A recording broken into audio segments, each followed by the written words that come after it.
متابعي قناة XOX فوتبول، السلام عليكم. قبل متابعة هذا الفيديو نتمنى منك الإعجاب بالفيديو والاشتراك في القناة. أشارت إحدى الصحف البرازيلية إلى وجود رغبة لدى نادي كورنثيانس البرازيلي في التعاقد مع اللاعب رومارينيو مهاجم نادي الاتحاد خلال الفترة الحالية، وبحسب التقارير البرازيلية فإن العرض قد يصل إلى 5 ملايين يورو من أجل إقناع مسؤولي نادي الاتحاد بالتخلي عنه.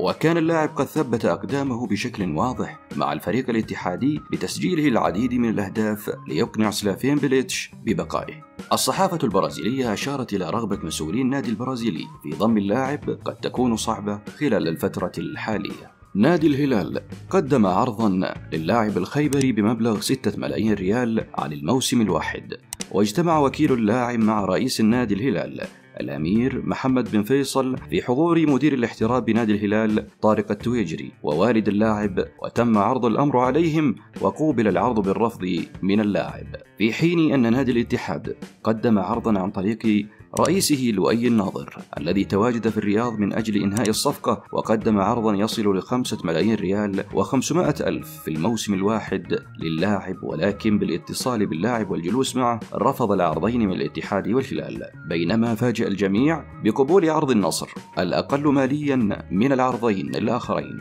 توصلت إدارة نادي الشباب السعودي لاتفاق مع البرازيلي سبيستياو دي فريتاس سيبا لضمه خلال فترة الانتقالات الشتوية الجارية، ويسعى الشباب لتدعيم صفوفه استعدادا للنصف الثاني من الموسم من دوري كأس الأمير محمد بن سلمان للمحترفين. بيتزي، مهمة انتهت مع المنتخب السعودي.